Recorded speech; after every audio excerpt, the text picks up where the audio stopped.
This is simply unbelievable. What was once considered a scrap car's broken axle cage, after a simple repair by a master from Pakistan, can be used again like new. It's truly amazing. The broken part of the axle cage, before it fractured, was in good condition, but clearly, now it can no longer be used as is. Back home, it would probably just be sent to the scrap yard, but in Pakistan, they can repair it for just 2,000 rupees, and even offer a 2.5-year warranty. How do they manage to do a repair, not replace job? Today, let's follow along and watch the whole repair process. Since the glue no longer holds it together, the master plans to use a lathe and welding to stitch it back together. First, he secures the broken part onto the lathe chuck.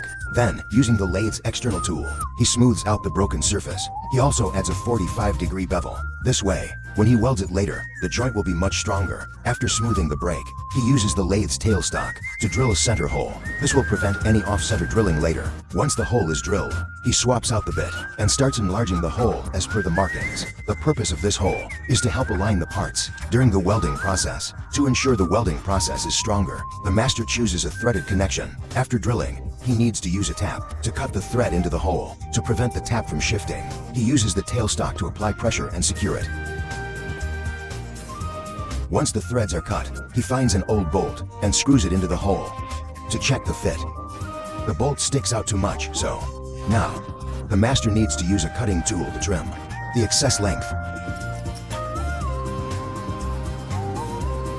Once the axle section is finished, he moves on to the cage section. The process for this part is the same as before. Now, here's the question. After this repair, can the axle cage safely hit the road? After both parts are finished, they can now be assembled. To prevent any misalignment, before welding, the master measures the parts with calipers to ensure they match the original dimensions. After confirming everything, the welding can begin. To improve the quality of the weld, the master chooses to weld in layers. After each layer is welded, he uses a tool to grind off the surface slag. This way, he can check if the weld has any holes or cracks.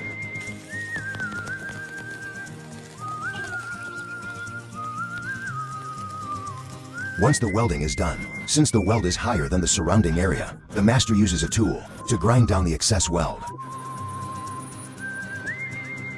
Since the threads are now stripped, the master wants to fix everything properly, so he grinds the threads out. Later, he will retap the threads